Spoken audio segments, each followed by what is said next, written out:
Hey folks, Dave the Not So Evil Viking 13 here, and you guys are looking at some of the first footage that we have seen from the upcoming Witcher 3 DLC, Blood and Wine.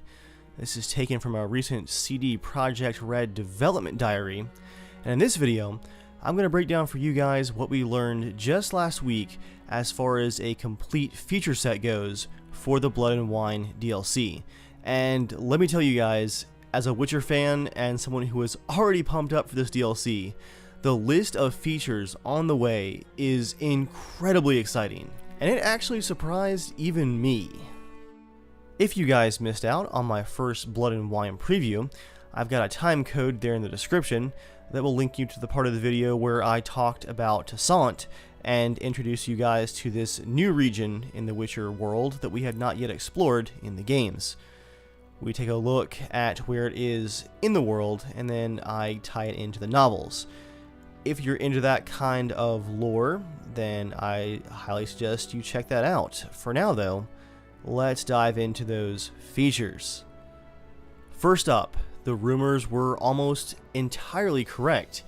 The DLC is releasing before E3 on May 31st. We also have some solid numbers from CDPR about the length of the DLC, and this is what really caught me by surprise. Before last week, the developers had repeatedly said that Blood and Wine would offer around 20 hours of adventuring with Geralt of Rivia. Added in with those 10 hours from the previous DLC Hearts of Stone, that would bring it to 30 hours of content, rivaling the entirety of Witcher 2. Well, that has changed.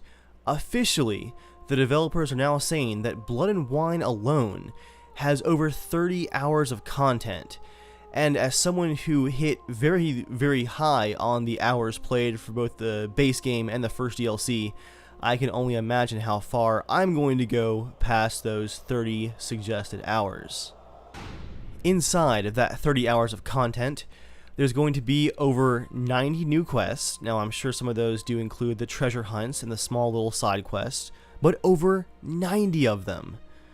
Over 40 new points of interest, and a dynamic point of interest system. So, say that if you come across a bunch of bandits, and you kill some of them in the peripheral camps, or in the main hideout, as you find them in further camps past that, they're going to have less men and less reinforcements.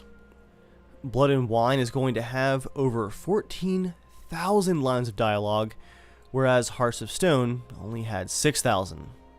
As far as armor goes, we're going to have a new class called Grandmaster, and as you might expect, a new merchant who specializes in that armor. We're going to see a return of a number of armors from previous Witcher games, as a lot of people had already noticed in teaser screenshots.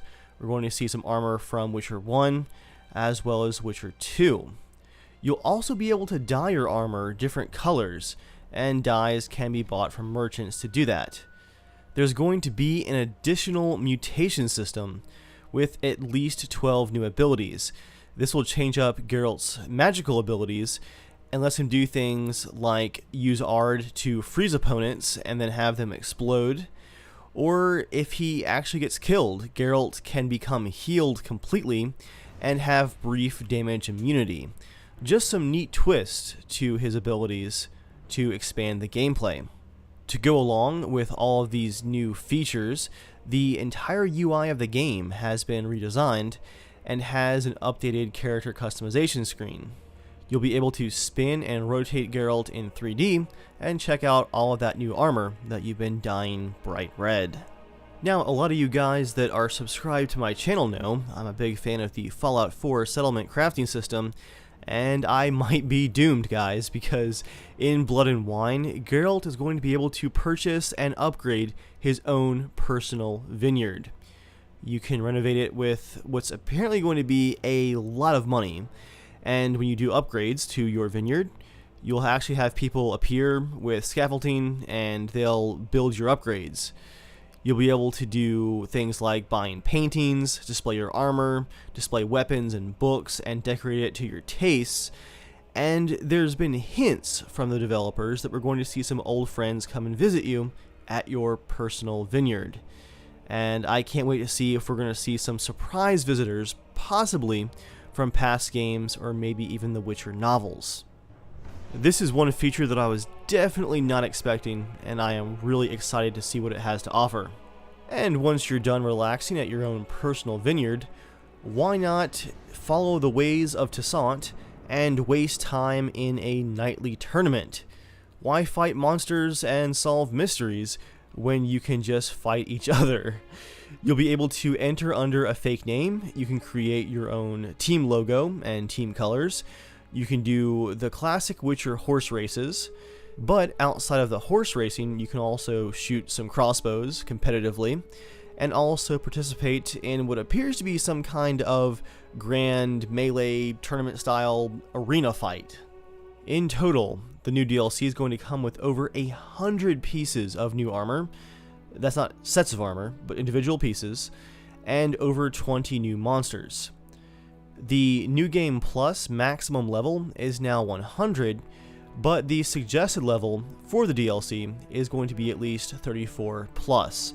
And just like the first DLC, you should have an option to create a new character at level 34 just to play this DLC. And finally, if you're like me and just about any song on the original Witcher 3 soundtrack can give you those nostalgic chills, you're going to like this news. The new DLC, Blood and Wine, has over 2 hours of new music in the game, and the DLC actually contains only new songs for its entirety. It's a completely new and separate experience, and from what I've heard, the title screen song is a new version of the Bruxa vampire song from that original CGI trailer that came out last year. This definitely fits in with the world of Toussaint, as it's most likely going to be very vampire themed from what we've seen so far. Graphically, we should see a game that is already absolutely beautiful and basically genre defining look even better, as this DLC is being developed on a updated branch of the engine that has improvements to the vegetation and the grass, as well as the lighting and the cloth tech.